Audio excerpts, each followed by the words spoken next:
really isn't that many. Yeah, you take up in the back Some other locations, but you have 130 people sign up. When you're having a job fair, well, that means we get what, 1,000 people show up?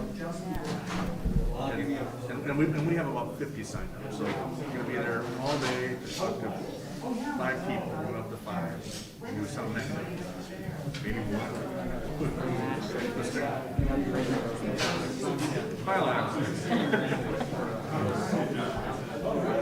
36 minutes. Oh.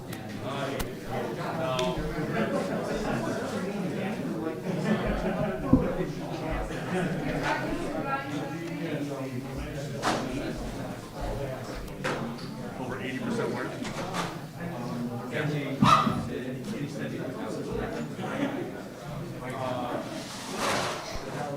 Oh, because you have to keep the free money rolling.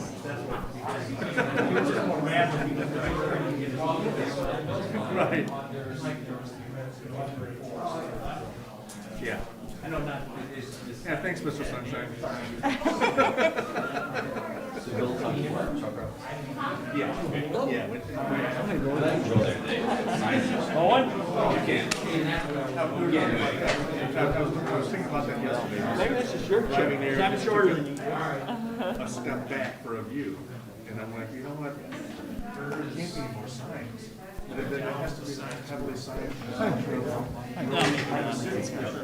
So it's not a sign. It's the people. Are you talking about hiring and doing some more patrols? That's gonna take. Trying to get it raised up.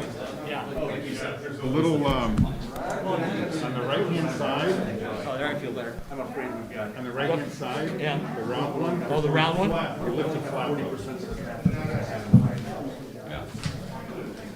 Took me about 10 minutes to figure that out. So just to double again. Excuse me, Mr. Mayor, it's actually 65. Yeah, hang on. I just got this.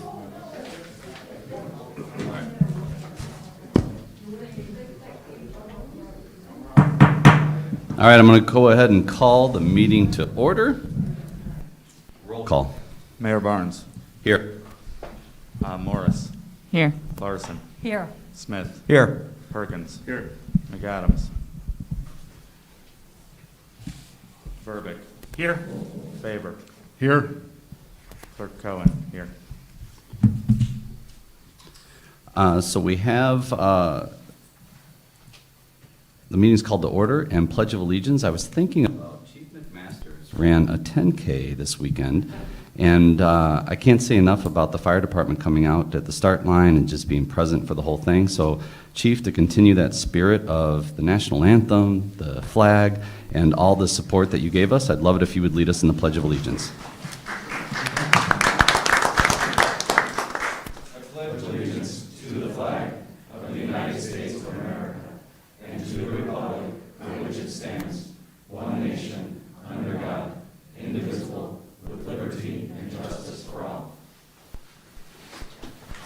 Thank you, Chief, and nice time on your run this. All right, moving on to agenda item C, approval of agenda. Can I have a motion to bring the agenda to the floor? So moved. Second? Moved by Alderman Verbic, seconded by Alderman Smith. At this point, I would take any other motions to modify. Yes, Alderperson Larson. I was wondering, I'd like to modify the agenda to move Resolution K to the first of the list of resolutions. Awesome. Swap K and I.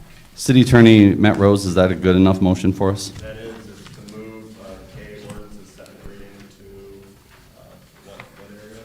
I didn't- To the next agenda, okay, so. Ahead of Resolution I. Out of resolution I. Perfect. That sound good to you, City Attorney Rose? It does. Wonderful. And the point of this is there's a lot of people here to participate in the Citizens Review Board, and we want to make sure that you get a chance to speak right out of the gate. So we have a motion before the floor. I would take a second. Second. Awesome. So it was moved by Alderwoman Larson, seconded by Alderman Perkins. Roll call. Morris. Yes. Larson. Yes. Smith. Yes. Perkins. Yes. Verbic. Yes. Faber. yes. Mayor Barnes. Yes. Motion 7 ayes. Awesome. So the modification of the agenda carries, and that supersedes the motion we had on the floor for the agenda itself. Also, I'm moving on to agenda item D, public participation. I have a lot of, what? No, it supersedes it. Yeah, okay. That's what I was just saying. So moving on to agenda item D, public participation. I have a lot of speaker request forms before me. I'm assuming they're all about the Police Citizens Review Board. If you could raise your hand if you wanted to talk about something else.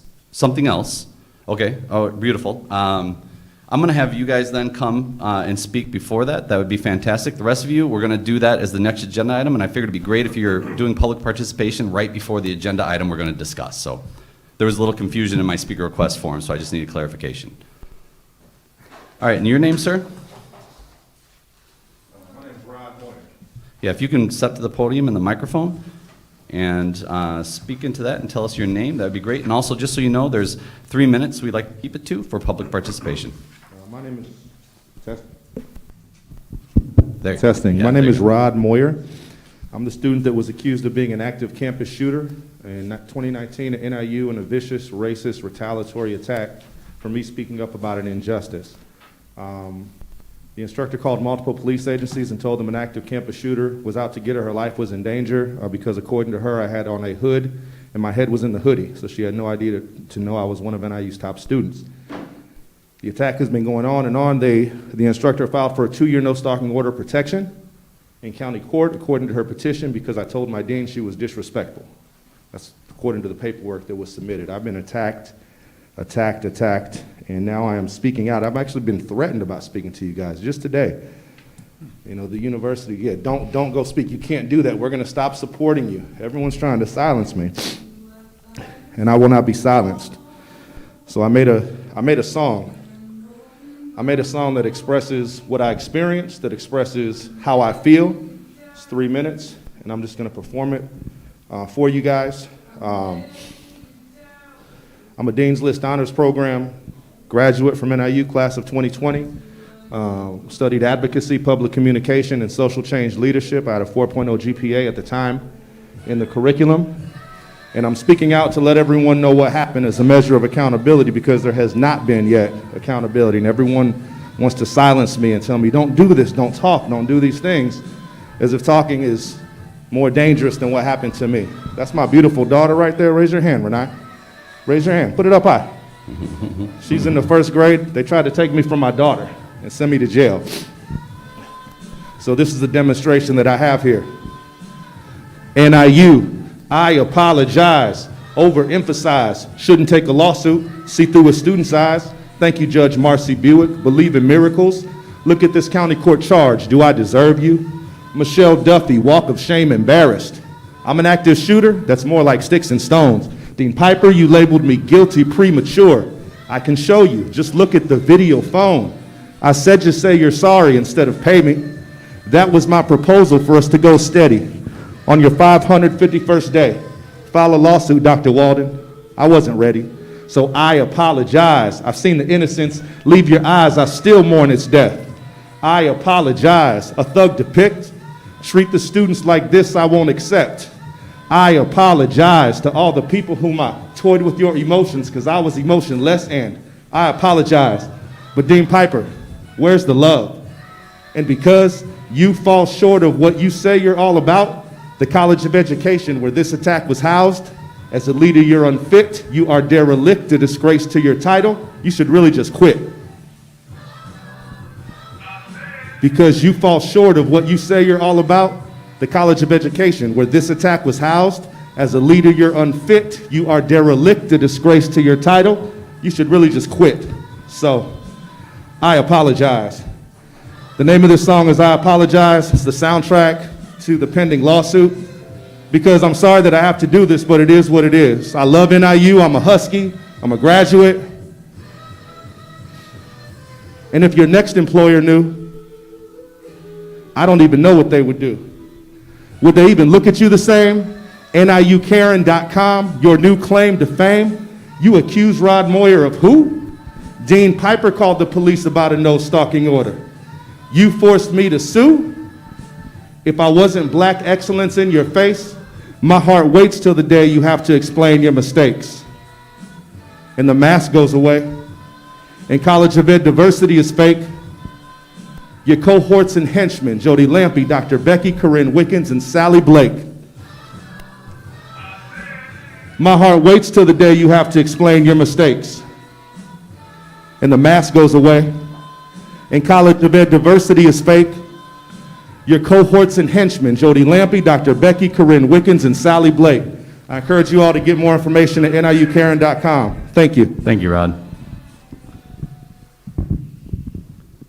All right, I saw another hand up, I believe, that wants to do public comment during this time. No? Okay, wait till the Citizens Police Review Board? You betcha.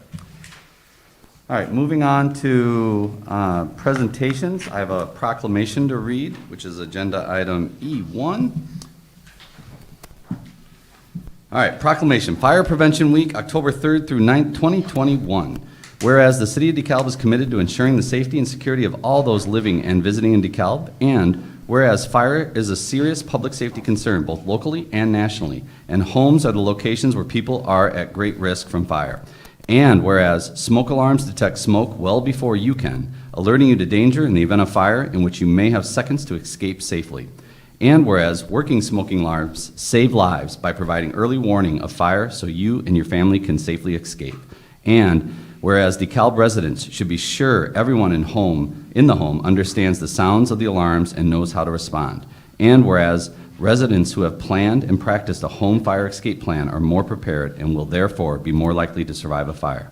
And whereas DeKalb residents will make sure their smoke and carbon monoxide alarms meet the needs of all their family members, including those with sensory or physical disabilities. And whereas DeKalb's first responders are dedicated to reducing the occurrence of home fires and home fire injuries through prevention and public fire safety education. And whereas DeKalb's residents are responsive to public education measures and are able to take personal steps to increase their safety from fire, especially in their homes.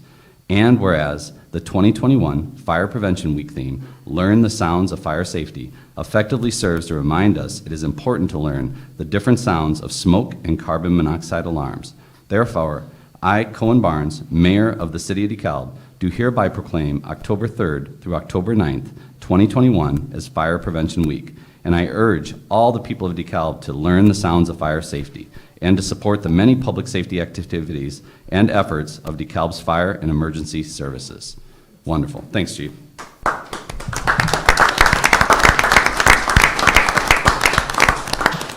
All right, moving on to agenda item E2. I'm super excited to talk about the presentation of a donation in the amount of $15,148 from the DeKalb Rotary Club to be used towards the exterior restoration of the Soldiers and Sailors Memorial Clock at the northeastern corner of First Street and Lincoln Highway.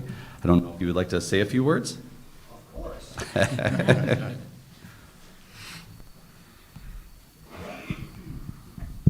Yep. Thank you, Mayor Barnes, council members, members of the community. You may remember we, the DeKalb Rotary Club, were here a few months ago and presented a check for the repair of the clock, which had not been working for quite a few years. And if you looked quick, you would have seen that the clock was working indeed, lighting up at night, telling the correct time. And if you happened to be there at 2 in the morning when the time changes for daylight savings time to come to an end, you would see it automatically correct. So we've been doing all this cool stuff with the money that the people of the city of DeKalb gave to us for this purpose. But you had to look quick, because if you were to look there today, you'd find that the clock is shrouded with scaffolding and tarps. And that's because we are going to present a check tonight for the painting of the clock. If you've been up close to the clock, you've noticed that it's rusty and in danger of really getting into much worse condition than it is. So right now, it's being painted, and with good weather and good luck, we will see it in all its glory by Veterans Day. So there'll be a great unveiling sometime late this fall. So we're very happy to present to the City of DeKalb a check for $15,148 from the generosity of the citizens of the County of DeKalb, and particularly the City of DeKalb, and all my Rotarian friends who are here today.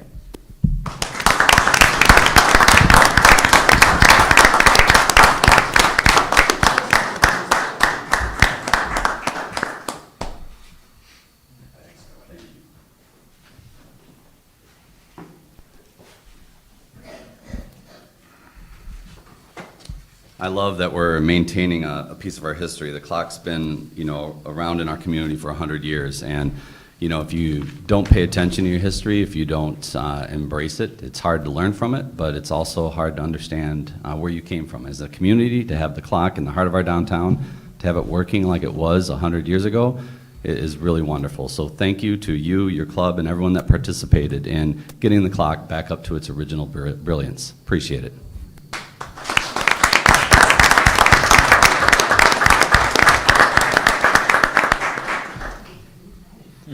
All right, moving on to agenda item F, appointments. We have none.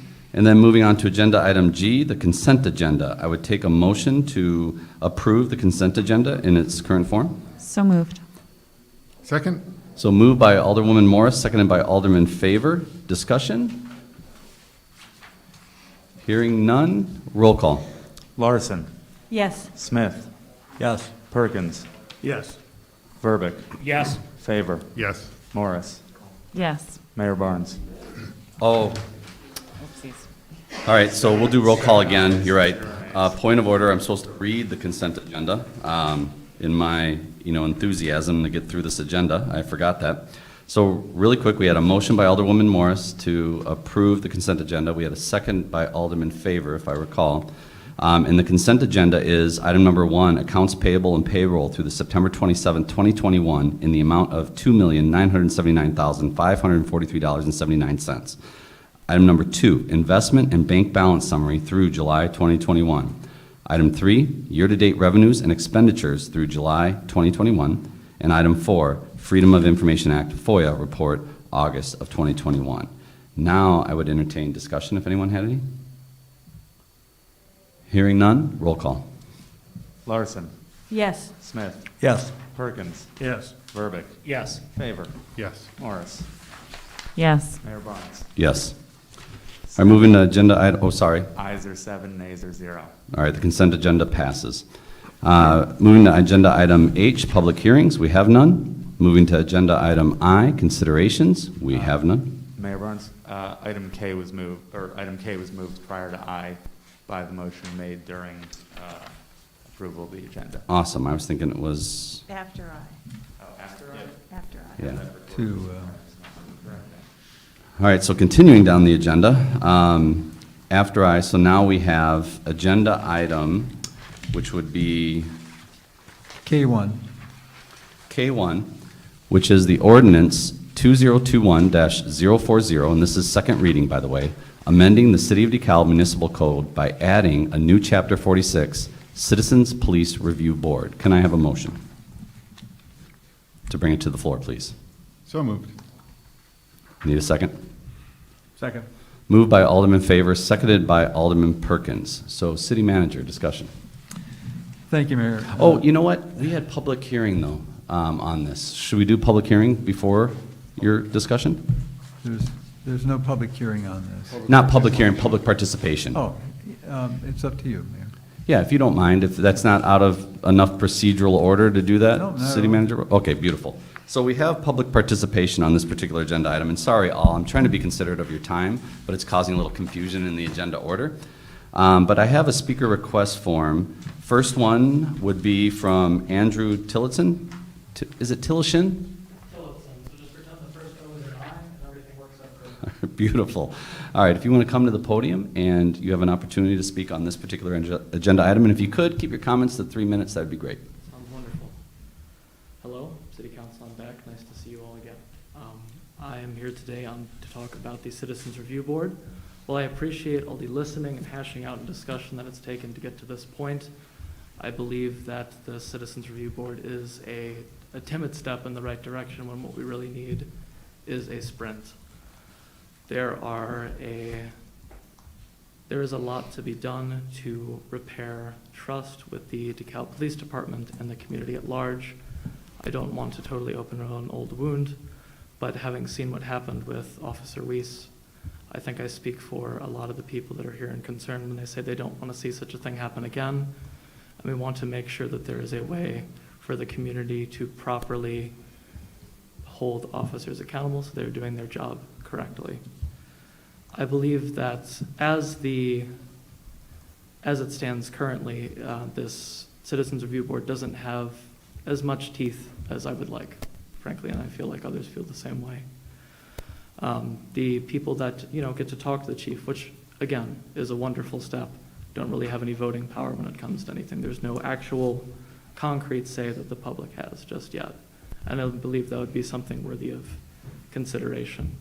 Furthermore, I know there are sensitive instances in which people might be hesitant to give their name, but the offense is certainly something serious that should be brought to the department's attention. I know that matter has been discussed previously, but given that I hear that we are, tabling it for another 2 weeks, I very much think these things should come back under consideration.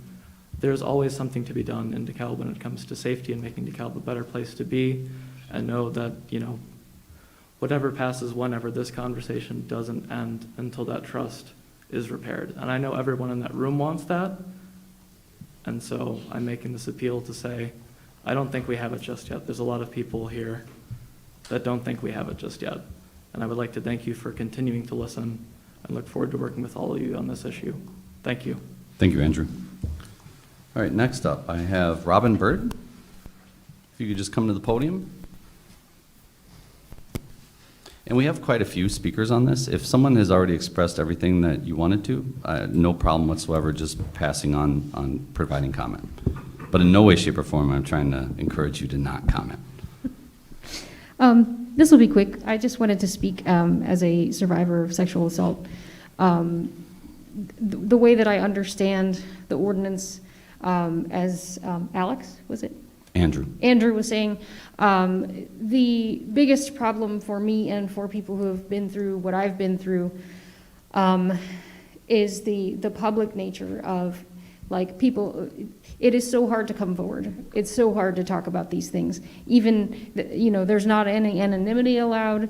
There is going to be consideration of what happened to people in front of a court of basically public opinion. Anyone could be listening to what happened to you if you move forward with a complaint.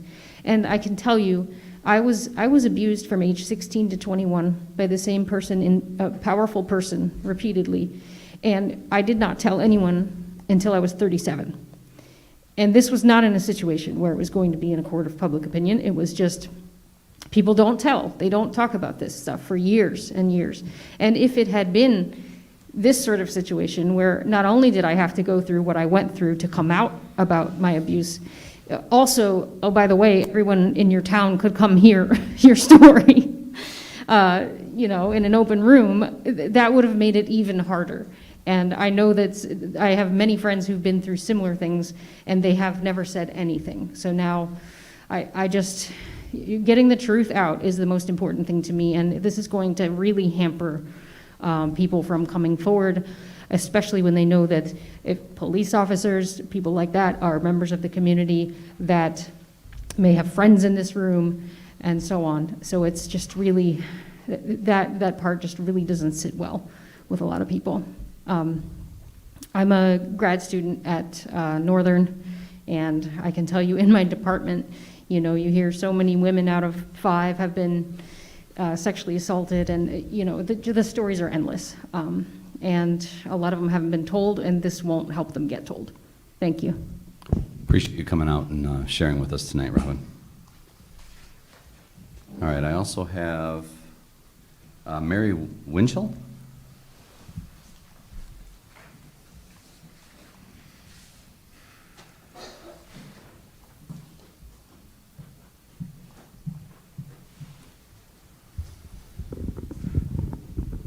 Really? Hi, I go by Cassie, so you might know me as Cassie Winchell if you know me at all. I was coming to present an example of a story that you might have to hear should this go through the way that it's meant to go through. This didn't happen here. It happened in Dixon, Illinois, my hometown, 16 years ago. And it wasn't even that bad compared to what other people will tell, I'm sure. Take your time. Seriously, it's not even that bad. I was pulled over for speeding, and I was speeding. And I was 30. and I was a new mom.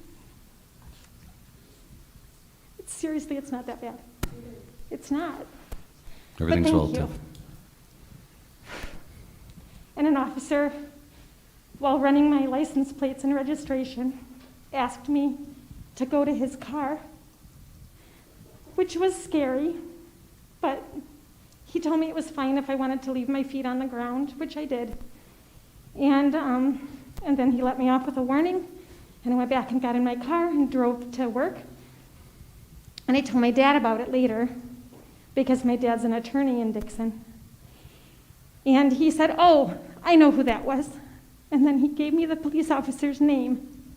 And he said that he always makes pretty women walk because he likes to see their backsides. And it's not that bad. It's not. He thought I was pretty and he wanted to see me from behind. But that abuse of power, and then to have to come into a setting like this and talk about it, and he might be here, I don't think it's fine. I just don't think it's fine. I think that a complaint like this is something that should not have to be made publicly. I never made any complaint at all because my dad told me it wouldn't do any good. Complaints had been made. He had a job. It wasn't going to change, and I didn't want anybody in DeKalb thinking that it only happens in big cities. It definitely does not. That's it. Thank you. Thank you for sharing.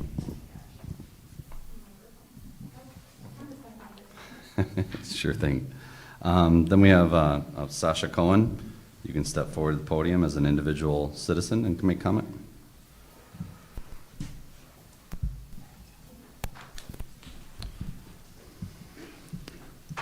I spoke to you 2 weeks ago about this ordinance, and I said very clearly that this idea of no privacy, of forcing victims to speak publicly about their experience would discourage folks from coming forward and would make it harder for victims to get justice.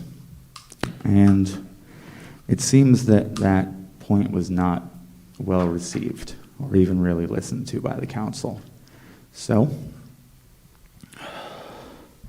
I thought it would be important if you saw what it looks like to have somebody describe their sexual assault during an open meeting.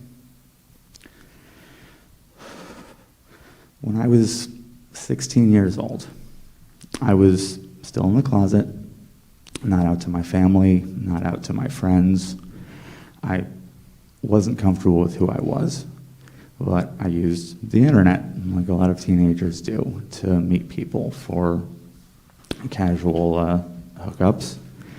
And one time, I was talking to a guy older than me, by well too old to know what he was doing was wrong. And I went over to his house, and we started to fool around a little bit. And at a certain point, he started getting rougher and rougher. And I started to tell him that I wanted to stop. And at that point, he pulled me up, turned me around, pushed me up against the hood of his Jeep in his garage, and forced himself inside of me. I screamed. I told him to stop. I said no, over and over, until I finally gave in and just held on to that Jeep and felt the cold metal of it that I can still feel now. After a while, he finished what he was doing, and he let me up, and I ran home crying, composed myself before going inside, and went to my room and cried and bled for days, not knowing if something was wrong, not knowing if something was permanently damaged or hurt, and unable to tell anyone because of the shame that in doing so, I would be outed to my family, to my healthcare provider, to people that I wasn't ready to come out to. A large percentage of sexual assaults by police are committed on young adults who are part of the gender and sexual minority community. And it's because they understand this. They understand that a lot of us don't feel safe to come out. I wasn't even able to tell my parents. I wasn't able to tell my friends. This is the first time that I've gotten up anywhere and publicly told people everything that happened to me. And I didn't want to do it. I hate reliving this. It's the worst thing that's ever happened to me. And I want you to look at me, and I want you to see how painful this has been, just to share this story. And then I want you to think about what kind of a person would force other survivors to do that just to get justice. All right, next speaker, we have Frankie. I'm sorry, I'm having trouble reading. Can you pronounce it for me, Frankie? I'm sorry. I don't want to abuse it here. Yeah, my name is Frankie DiCiaccio. Thank you. I have some remarks here that I'm not going to go into tonight.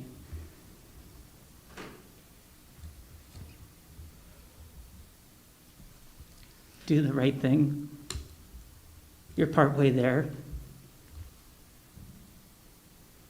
Keep going. Appreciate it, Frankie.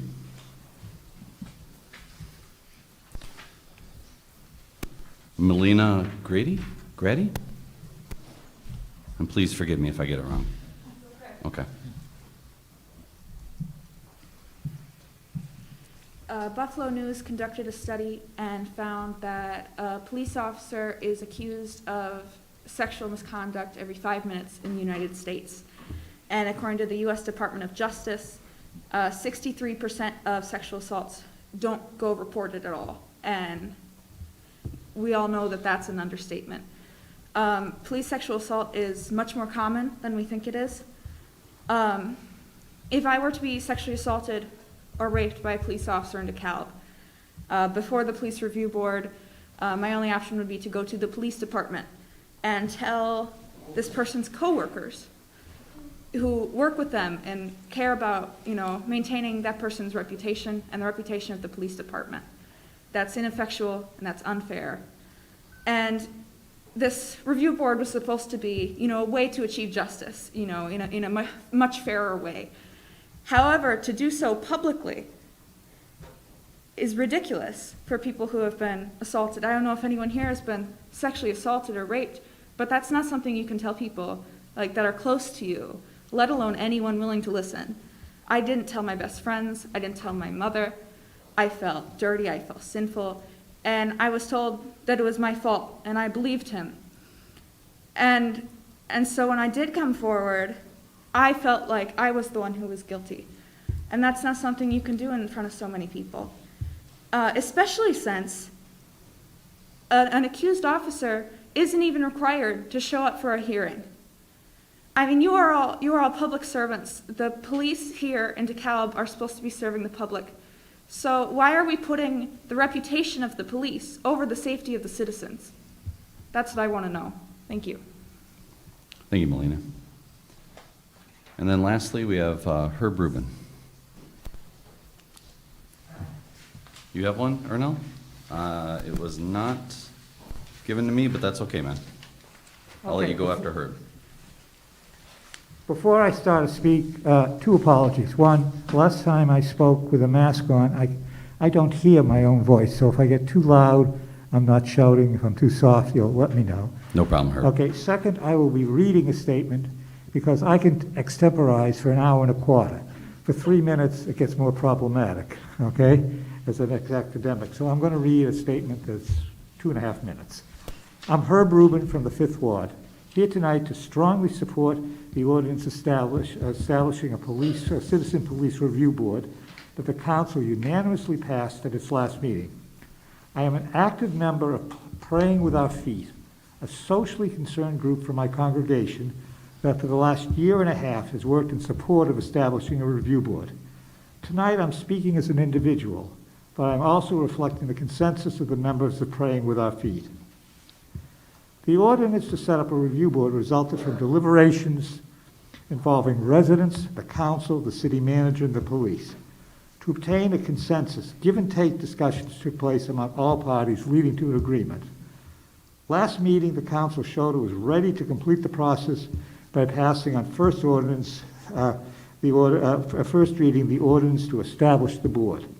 In so doing, the council members recognized the CPRB benefits the police through increasing the trust and support felt by residents for officers. But, this is stuff I've heard, at the 11th hour, a representative from the state police union appeared and voiced concerns, perhaps misunderstanding what the ordinance contained. A careful reading of the proposed ordinance should reassure the union's business agent that the ordinance meticulously balances the concerns of residents and the police, complies with existing laws, contracts, and understandings, and by doing, protects the rights of all involved, including the police. I strongly advocate that the council stay the course and pass the ordinance for a citizen police review board at this meeting. If clarifying the content of this proposal with the business agent requires that the decision be delayed, then it is imperative that the council vote for the ordinance at its next meeting. Again, thank you for supporting the work everyone has done to establish a citizen police review board. Thank you, Herb. Yeah. Ernell, go ahead.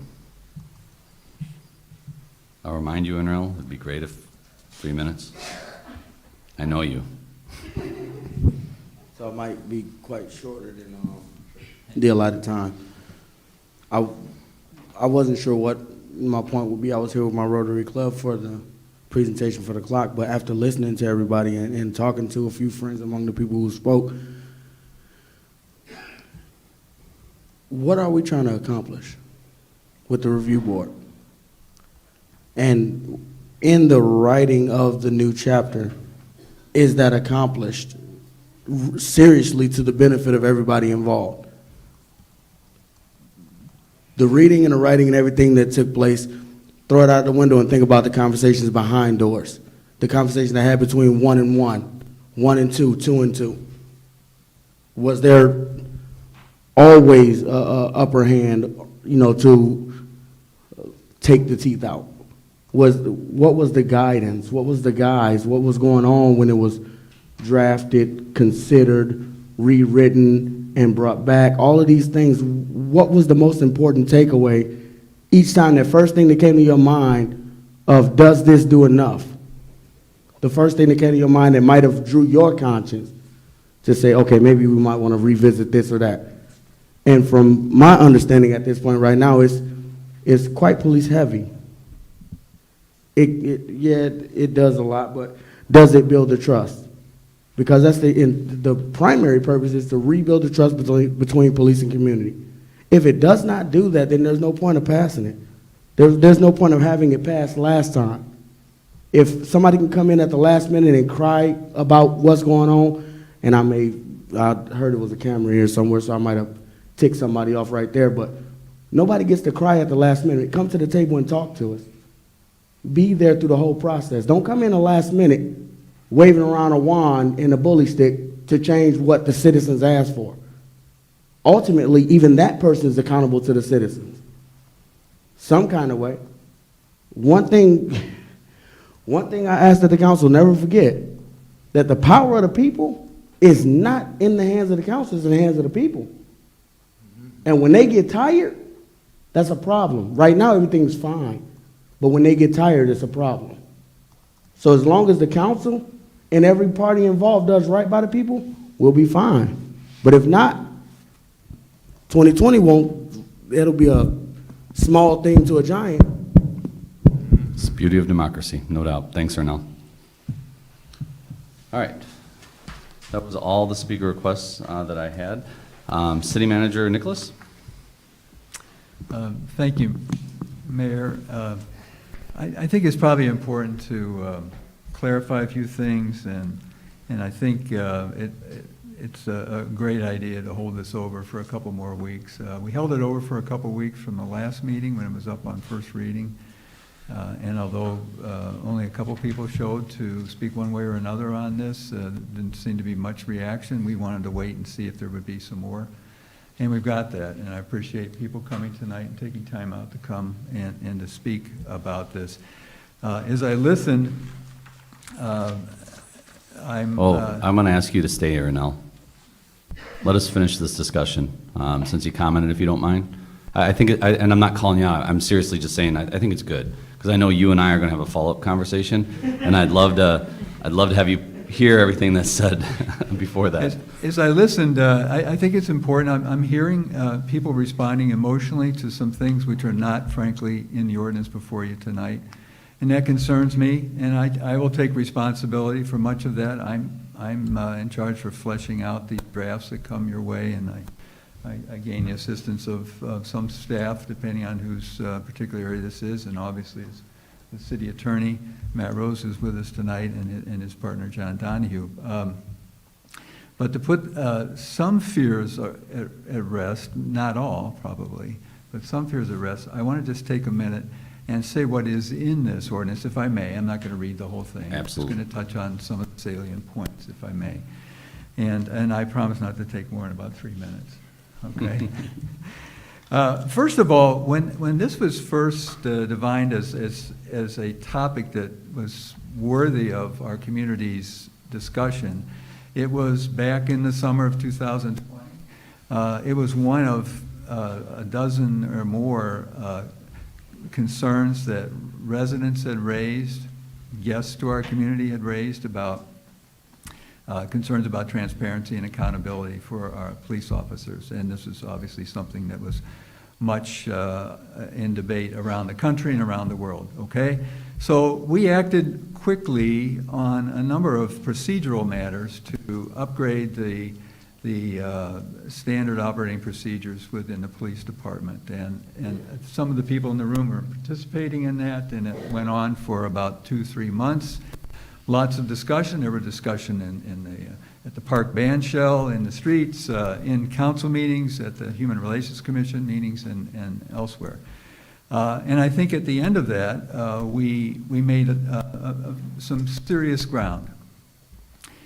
The Citizen Review Board was still something that was of interest. It was of interest to me. The question was, what model? There are a number of models. There's some 14,000 police agencies in the country, and there are only 300-400 police review boards in existence, citizen police review boards. So what to follow? And admittedly, the first one was really just down the middle of the road, and maybe not even down the middle of the road. We were concerned that we were chasing a model that didn't fit the city of DeKalb. So let's have some more discussion. And because we're at the cusp of a police chief search, I think the general feeling, both on the part of the council, my staff, and also the interview committee for the search committee for the new police chief was this will be top on the agenda. And in fact, we questioned every candidate from the top 10 down to the last 2. And it was real important to us, and we were looking for a commitment to do something about it. And so here we are, fast forward now.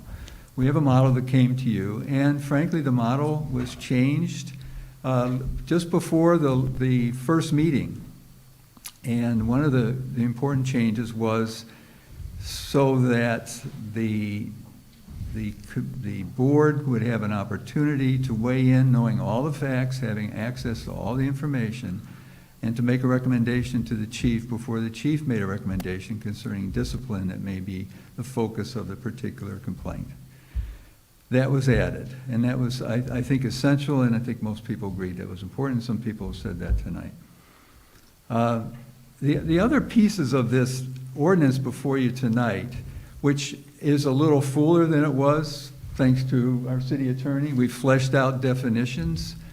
I'm going to hasten to add, there's one thing that does concern me, and several women were up here tonight talking about being victims and so forth. Pardon, yes. it concerns me that anyone who reads this would think that it is the case that a victim would not be held anonymous and that the whatever story they had to tell would not remain confidential. And because the ordinance addresses that directly, and here's an improvement to it. The ordinance is one piece of law, and law in this state is a fabric. Laws are connected to one another. There isn't one law about police accountability. There isn't one law about safe driving. There isn't one law about a lot of things, murder, sexual assault, so forth. We did not name, I have a list here, and we just threw this together because I talked to the executive director of Safe Passage tonight, one of the best advocacy groups for people who have been victims of criminal sexual assault or sexual assault and many other things. And they have a very, very sound working relationship with our police department. I have 26 different state enactments that we can easily just append, but they are various, and some pieces of them touch and some pieces don't touch. I'll give you an example, and it speaks directly to your point.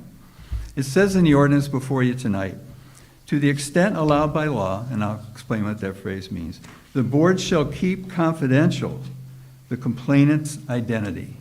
And it goes on to say things about that. What is the law that applies here? A lot. The state law that falls often under FOIA exemptions, in other words, things that cannot be found out by the public even though you file a FOIA, which is almost anything in the state of Illinois. I'll read what is not fair game. Personal information, such as dates of birth, race, graphic photographs, victim's name and identifying information cannot be revealed. Now, what could be done? A victim wants to be heard, wants to be known, approaches the board openly in a public meeting and says, I want to tell my story and I want you to hear it, and I am Joe Jones. There's nothing we can do about that. It's not likely to happen, but there's nothing we can do about that. And if that happens, then their story is known to all who have an interest.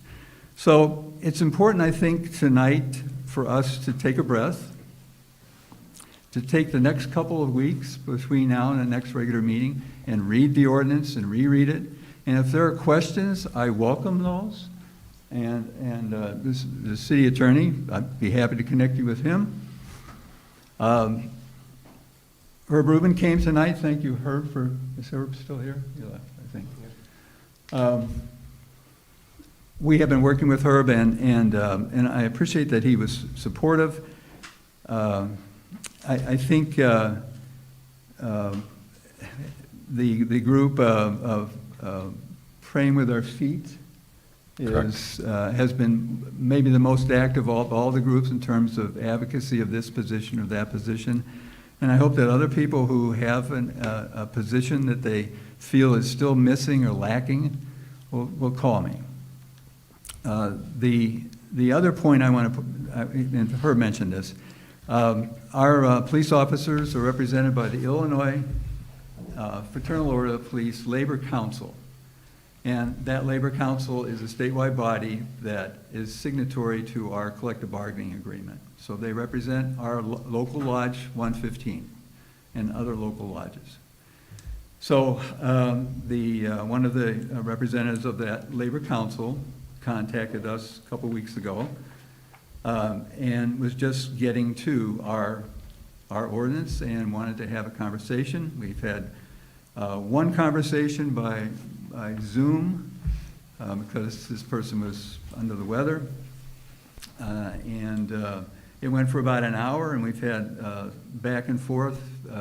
The concerns that he had don't seem to us to be outside of what's in this ordinance. Again, I think reading of the ordinance is important, and we pointed that out, and we hope that before we meet again, which hopefully is within a week, that he will have had a chance to truly study the ordinance.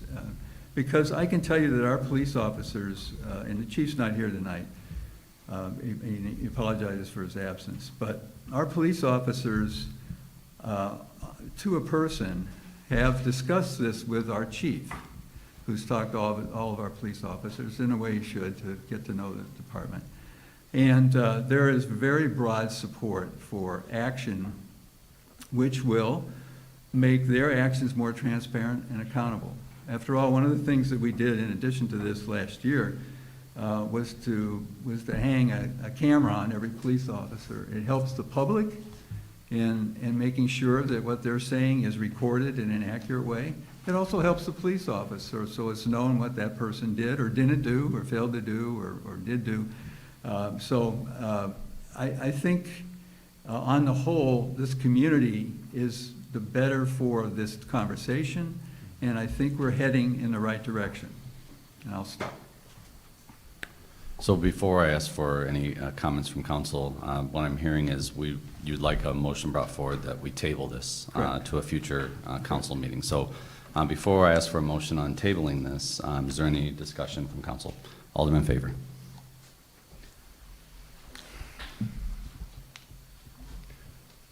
Chief Byrd isn't here tonight, but I know I've heard him speak, and I know that his desire is to have a police force that is identified by the character of every officer.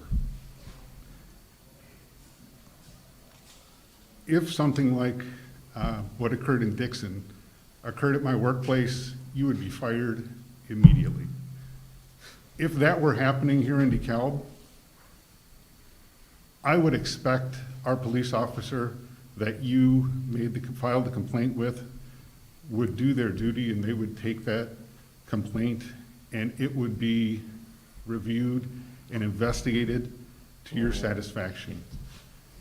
If you don't feel, if there's a citizen that doesn't feel like they can go to the police department and voice a complaint, you have 8 members that have been elected that would be more than happy. If you're not comfortable talking to your own alderman about an issue that you would like to see addressed, you can talk to another alderman. But if our police force is doing something that you're concerned about, that you would not want to report that, if there is any sort of harassment, if there is, we want to hear that. We're not, again, the whole point of this review board was that we're going to get better as a community. We're not trying to hide anything as a community. Thank you. All in my favor? Alderwoman Morris. So I just want to make clear what I think I've heard from the city manager, that in your reading of the law and in your reading of the municipal code, it seems to be clear that no victim would ever need to share their name when they had to make a statement accusing an officer. Currently, any victim can go to the police department. If it's a criminal matter, this board, by the way, is not to replace the court system and justice system and so forth. This is to deal with policy violations. That's what it is supposed to do. But to demonstrate the policy violation, you have to tell a story. Therein may be the recapitulation of something. Events occurred, this is what happened, and sometimes it might want to be explained in detail. That detail is not, if that victim says, I don't want this to be in the news, I don't want this to be public, then that board has to abide by that. And if there is a testimony and there are notes taken and so forth by members of the board, the chair, whatever, that name would be redacted. So there'd be no possibility unless somebody in that board, much like this council goes into closed session, if somebody in that board violates that public trust, then that person is culpable and can be prosecuted and under the full extent of the law. So, people can do stupid things. We can't stop people from doing that, but if they were to do that, which would be a stupid thing, then they would make themselves vulnerable to prosecution, and I would hope that the board and the council would insist on that. So you're saying the board or the committee would meet in closed session? If this person wanted to talk to the board, which is why I assume they would approach the board, Mhm. then they would do that in closed session, yes. And so if a complaint were to get to the board from, a citizen describing something like Mhm. this, first it would be a criminal matter, right? And so in the criminal sense, it would be pursued in that sense, but, So if there was a description about a sexual assault by our city clerk, not by the city clerk made the description. That's a criminal matter. That should follow a criminal path. If there was such a board then and the person wanted in addition to, and I would hope it would be in addition, not in place of, talk about how could this be? And let's say it was a city official or a city employee, then it could fall maybe under the purview, particularly if it was a police officer, and the purview of the board. But that would be a policy violation, not a criminal. sure. And so then if we get to, like, for example, the much more clear-cut situation described in, like, Dixon, where a complaint, perhaps it wasn't criminal, but then a complaint, would have to be filed. And so that complaint, would it have to have the person's name on it as they file it? Person can file that complaint with the police department or with the police chief anonymously under the Safety Act, which is a state law. They don't have to go to the police, Citizen Police Review Board. Don't have to. This But is if they- for the council people to ask the city manager. The these board shall questions right now. reject all anonymous, oral, unsigned, Excuse me, unsworn, or excuse me, unverified city clerk. complaints. This is our meeting. Let us have the 46.5 discussion. Let council C2. talk to the city manager. That's what this meeting's about. So go ahead, continue. So there are maybe three paths a person can follow. The paths that are available to that person now can continue to be followed. It's in the state law. You can help me with this, city attorney. The Safety Act, which was passed in January of this year, which applies to us and every other community, as well as public transit and so forth. It does open the opportunity for people to come forward so they can be heard, but they can remain anonymous. They can come forward to the police department, they can come to the police chief, they can go to me, they can go to the mayor. There are ways to get it into the system and to listen and to be heard.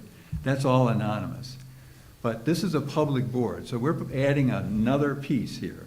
It's apart from that, and what we're saying is it's public, and so no different than in a court of law. People don't walk up typically and say, Judge, can I talk to you in the court of law?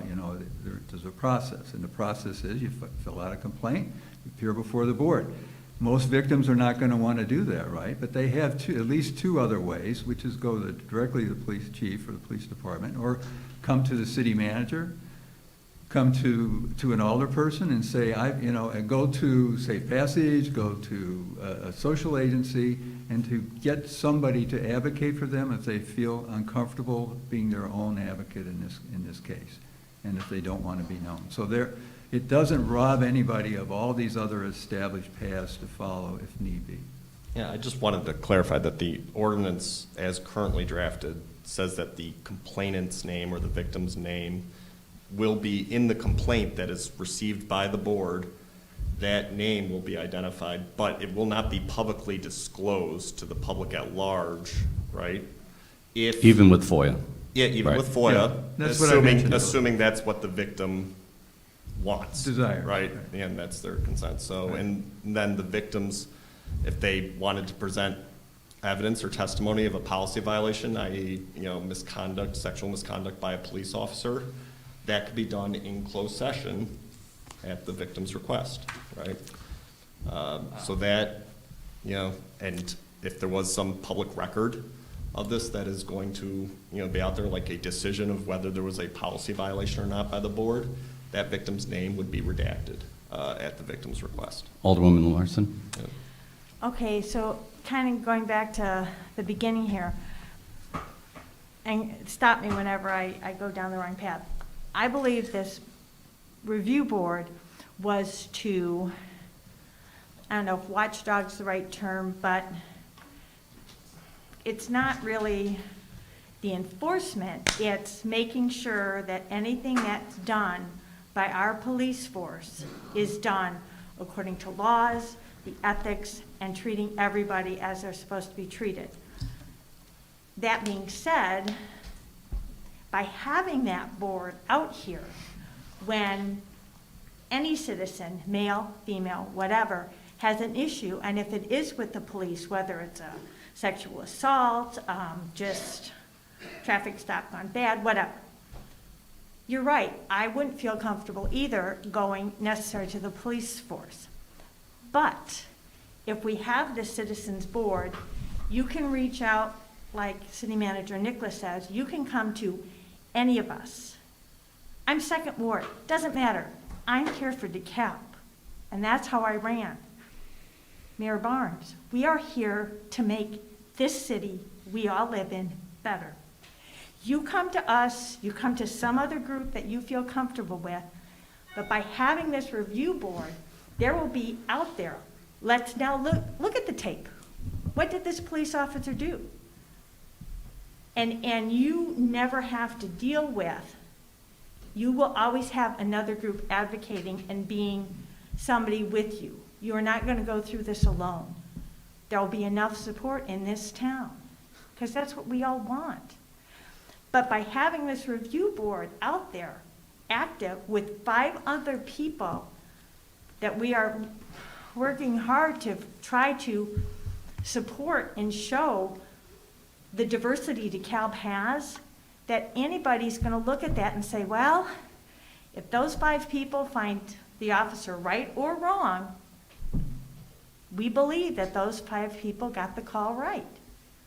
So know that while it doesn't have the teeth that you might be looking for, in some ways it's better. We have the teeth, we have the laws, but you have to have somebody. It's like instant replay in a football game. Show us exactly what happened. He screwed up. He didn't follow procedure. She didn't follow procedure. You now have the truth that will support whatever happened. So, yeah, you're looking for teeth. We have the teeth. We have the laws. You just need somebody that shows that what you said happened, it happened. And that's what I think this board will do for you as victims, for us as people who live here, and for the council. So it sounds like we're all in agreement on, we'll table this to a future council meeting. There's some more I's to dot and T's to cross. Is there's any other discussion? Yes, Alderman Perkins, please. I guess I just have kind of a simple question, because there's a gap here. And the thought would be to try and build some type of a bridge across the gap. But I guess the question, and what I wrestle with, is the whole thought of anonymity. Because in any of these circumstances, I don't know that we're going to find the answer here, but I don't know how you retain anonymity in something like this. And I'm just thinking out loud. I don't know how you do. You don't in a court of law. So are we looking for something here that doesn't exist anywhere? Does that make any sense, or am I? It does, because you're saying in the court of law you have the right to face your accuser. At least in this component, there's a group of citizens that will know. But And believe me, I'm sensitive to these folks and what's happened. And I Well, guess this is the actually question more is, confidential. What are we trying to bridge yeah. here? What do we want out of this, and what are we hoping we If get? you, those of you, even if you've done jury duty, you know, you've seen, what's the first thing that happens when you get called before the court? You raise your right hand, state your name. That's how it starts, right? State your name. Do you swear to tell the truth, the whole truth, and nothing but the truth to help you God? So your name and your oath has been taken before you say a thing. That's not what this board is about. Right. Right? It's just not. The complaint comes anonymously to the police chief. The police chief feels that it has to do, goes right to the heart of some key procedural steps that every officer should observe, and as in the case of the example from Dixon, was not observing the integrity of the person that you're stopping to question and so forth. Then it becomes known to the chair of the as well, maybe an anonymous note is sent to the chair of the board. Board wants to take it up, and so meanwhile there's an internal investigation going on. Everything that is culled from that is shared with the board. If the board wants to take this up, it's in closed session because it is dealing with a person who wants to remain confidential. The board makes a recommendation to either go forward with discipline or not go forward with discipline, and the chief gets to converse about that and then makes his own decision on that. And then obviously there's a chance for appeal. It can be arbitrated if it happens to fall into that realm. But at some point the discipline is either upheld or not. And throughout all of that victim's name is never revealed. Now, can it be revealed? As I said earlier, loose lips, sitting around, boy, did you know about so-and-so? And you tell one person, and that person tells one person, and pretty soon it's in the public domain. That would be a travesty. But that's what happens when you have people who are not perfect, trying to do the best thing, and they're much impassioned by what they're doing, and they slip. They pass the name. If that happens, they will be subject to prosecution. No different than if an older person leaves an executive session and talks to other people about what's in that executive session. Any other comments from council? No, this is, I'm asking comments for council. We had public comment. Go ahead, and Carolyn. Or Alderwoman Morse, sorry. So, as I understand it, the way that it's designed currently per the ordinance and the underlying law, a victim could write their complaint and it could be anonymous to the public, but their name would be included when they make that complaint. Not necessarily. Okay. And it sounds like you suggested a couple of alternative ways that that complaint could be made without a name, and you suggested coming through you, coming through alder people.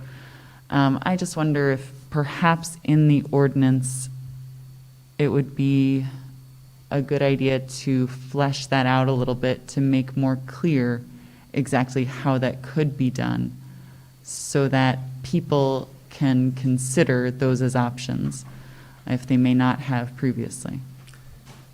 The intent, at least, I think, I'm sorry, City Manager. No, go ahead. Yeah, the intent, if this board was approved, there would be a website page, right, for the board, which is spoken about in the ordinance. And that website board will have say this is how you can make a complaint.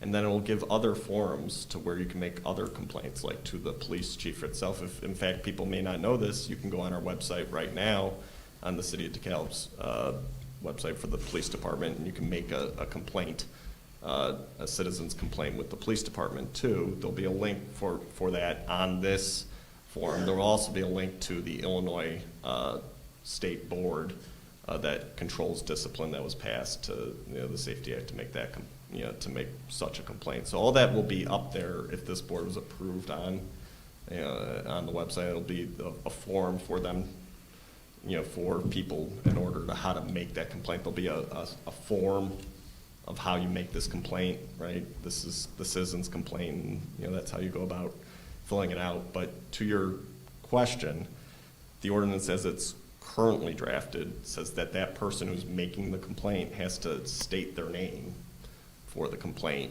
That complaint itself, that stating of the name, will be kept anonymous from the public pursuant to the Illinois Freedom of Information Act and the Illinois Open Meetings Act.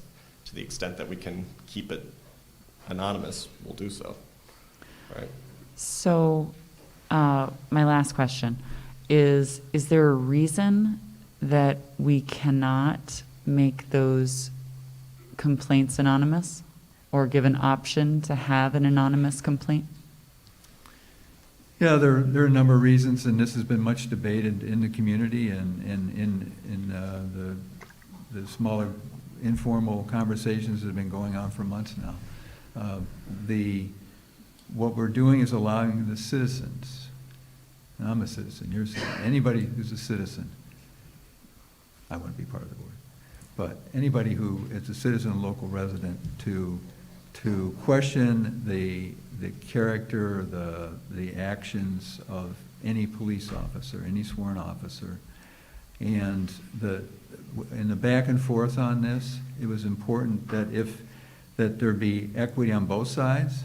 So if this is obviously a board that operates in public unless it's got a case where, as we've been saying a number of times here this evening, victim wants to remain anonymous, so we do that, go into closed session. But let's say somebody just wants to say, I've been observing police officers now for a couple months since I've been living here. I see that they coast through stop signs. I see that they are talking rudely to people of color. I think whatever it is. And it's outraged that person enough to say, I'm going to bring this to the Citizen Review Board. And at this point, we don't know, is it a particular person? Is it several people? Do you know a name? So that person, let's say there's no evidence that is actually what that person has seen or been a party to. If it's unfounded, then that police officer whose name is known and is out there, Mr. Jones, whatever it is, their career is shattered. Because this is all public, it's instantaneously on social media. So it doesn't matter whether that, and through the whole process, and this is why we have now the interest of the State Labor Board. They're trying to say within the realm of collective bargaining, these are called working conditions. So we have a right to bargain that. That's why there's a conversation. So they're in favor of a person coming forward to say, I'm Bill Nicholas. I've seen all this, and I've got some anecdotal information I'd like to share with you, or I've got some camera footage I want to share with you. That can all be entered in the course of the review both by the department and also by the board. And so in that instance, both parties then are, if that victim wants to go before the board, then that victim knows this is what I'm going to be doing, unless I am the victim of a criminal assault or something which I cannot talk about. It doesn't have to be criminal. Then I want to be anonymous, and then you go through another route. So that's how it works. I mean, we're setting up something that we've never had here before. We have Plan Commission, which deals with things in the open, and people want to be known that their house is non-conforming or whatever, right? This is more personal, and it's ultimately the most private information you can find. So we want to honor that. At the same time, we want to be able to honor the until proven guilty, shall we say, or having committed an infraction, honor the integrity of the officer who's up to that point presuming to be doing their job. And in no shape or form is this final. This is Yeah. our first go at it, and we can continue, councils in the future can continue to revise this and improve upon it based off of what we've learned. But we can't, one last thing. Yes. I don't think we should be harshly critical of the fact that the State Labor Board or the State Labor Council, the FOP Labor Council has weighed in on this. That their job by definition, like any other union, is to protect its members, and they want to know. And I think as they all, our local offices, as I said, have read, they're aware of this, learned about it through the chief and the command staff and other sources. But the person who doesn't work here in this town hasn't and needs a little more time, I think, to study this, just as we have here tonight. Hasn't had the benefit of this conversation. I wish he had. So we're going to meet and we're going to keep going on this. I think what he'll hopefully conclude is that we are staying within the bounds of the state law. We're not going outside those bounds, and we're going a little bit further so people have another route to express a complaint, a route that we haven't had. Any other comments from the council? So, Alderman Favor. I'll make a motion that we table this to a future council meeting so that we can review and refine the ordinance. Second. All right, I have a motion to table this item by Alderman Favor and a second by Alderwoman Morris. Discussion on that? Roll call. Smith. Yes. Perkins. Yes. Verbic. Yes. Favor. Yes. Morris. Yes. Larson. Yes. Mayor Barnes. Yes. 7 ayes, 0 nays. The motion to table it is carried. For all of you that came out tonight, I can't stress enough, we do hear, we do listen. You can reach out to us individually. You can reach out to me individually to express further comments. Absolutely.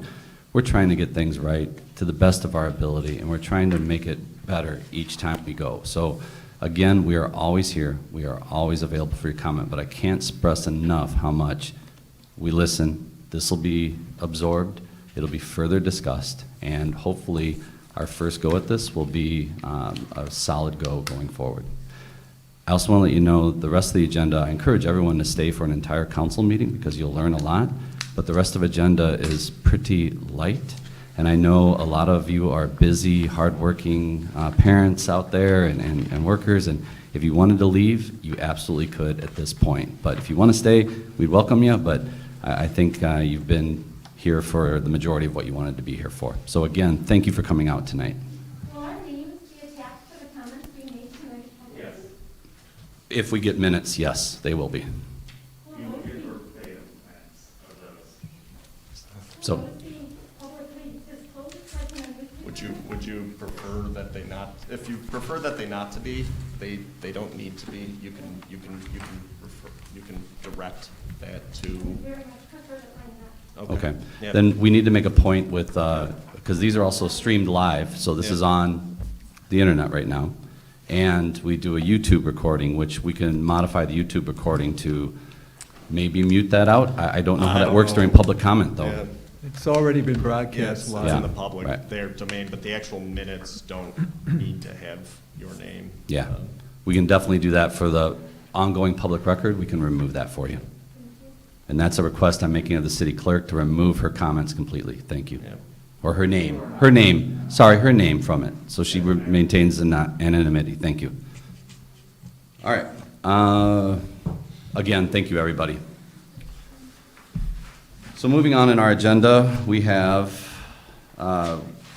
resolutions. Number 1, Resolution 2021-086, authorizing the purchase of 4 police interceptor vehicles through Morrow Brothers Ford for the DeKalb Police Department in an amount not to exceed $150,000. Can I have a motion?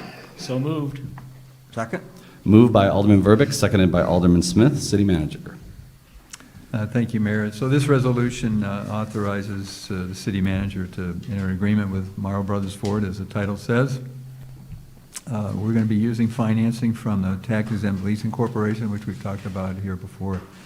The amount involved here is not to exceed $150,000. There'll be not only the purchase of the interceptor vehicles, there are 4 of them, but also there's some upfitting, light bars and other things that go on the police vehicles. So I went overboard probably. I gave you a chart showing you how we're doing so far. We're doing a mix of leasing and outright purchasing, as you know.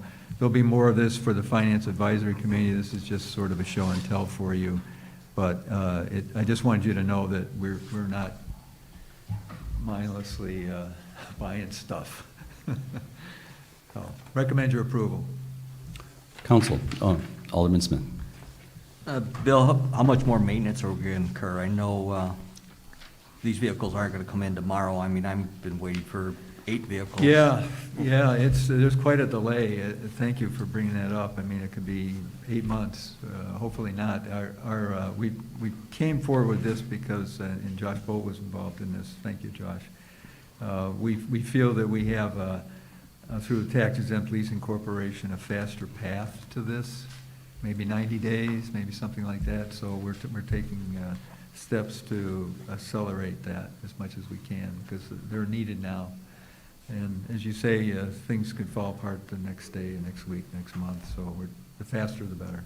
in this I case. agree. These are the oldest. One's in the fleet. Thank you. Counsel? All right, hearing none, roll call. Perkins. Yes. McAdam. Verbic. Yes. Favor. Yes. Morris. Yes. Larson. Yes. Smith. Yes. Mayor Barnes. Yes.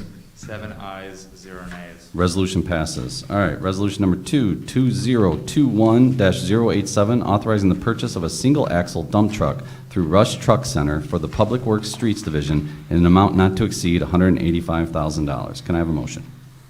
So moved. Second. Moved by Alderman Favor, seconded by Alderman Perkins. City Manager. Thank you, and Andy Wright is in the audience tonight. This is a much-needed vehicle. We have a 1997, this is a tandem axle dump that is basically failed, but we're keeping it going literally with baling wire and other extraordinary steps. It's a primary vehicle for snow plowing, leaf collection, street repairs. This is the larger vehicle that we can put a wing plow package on when we need to plow back in some of the more open streets and some of the blowing snowstorms that we get. And it's important that we act on this because, as you can see in the background, the delivery for this may not be, no matter what we do, and we're looking to get this going as fast as possible as well. It may not arrive until later in the 2022, fiscal year. So the dollar amount is as the state purchase would have, contract has it for vehicles of this size. So I don't think we can do better in terms of price. So recommend your approval. Counsel? Alderman Smith. I just want to get on the record before, I mean, our maintenance costs are going up considerably, I guess maybe exponentially on some of these vehicles, so sooner we get them at least ordered, I guess is the simplest way to put it, the better off we're going to be. So Yeah. that's it. All right, hearing none, roll call. Verbic. Yes. Favor.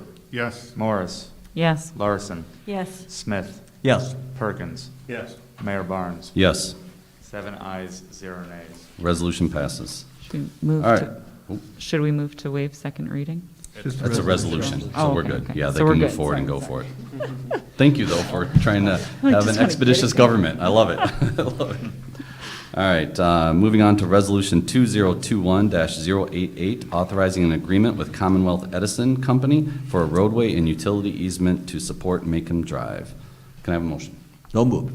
Second. Moved by Alderman Smith, seconded by Alderwoman Morris. City Manager.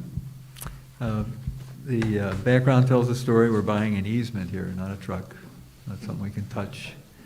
And we've been negotiating this for a long time. Apparently, the records from long ago left open some doubt as to whether this easement was ever actually recorded or actually granted, I should say.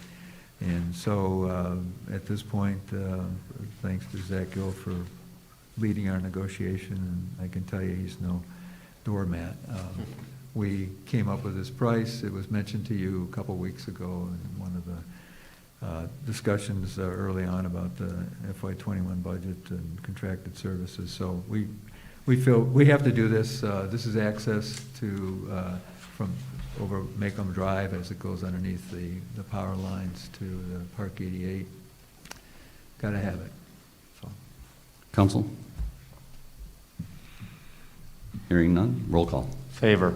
Yes. Morris. Yes. Larson. Yes. Smith. Yes. Perkins. Yes. Verbic. Yes. Mayor Barnes. Yes. 7 ayes, 0 nays. Resolution passes. All right, Resolution 2021-089, authorizing a professional services agreement with Jacob and Hefner Associates Incorporated for construction engineering during Gurler Road and Illinois Route 23 intersection improvements in an amount not to exceed $75,050. Can I have a motion?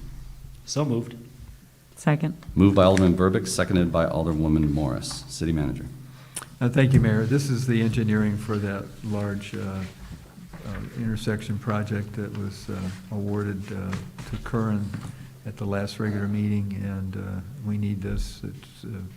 it's a requirement not only for practical reasons, but obviously this is an IDOT intersection, and we needed their collaboration, and this is a highly qualified company. It's already done a lot of preliminary work in and around that intersection because they've been involved with the Facebook and the Ferrara project. So this is the best price and the best outfit we can get.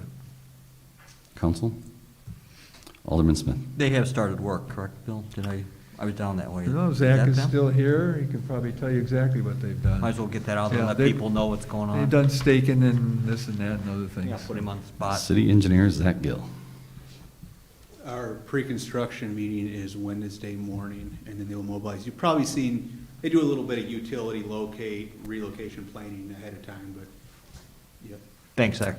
They know we're on a tight time schedule, and they know what they have to do for the money that's been awarded. Thank you. And our hope is to have some sort of lights, even if it's temps, by winter, correct? I see City Engineer Zach Gill nodding his head, so That's okay, our that's hope. good. All right, beautiful. Council? All right, roll call. Morris, Yes. Larson, Yes. Smith, Yes.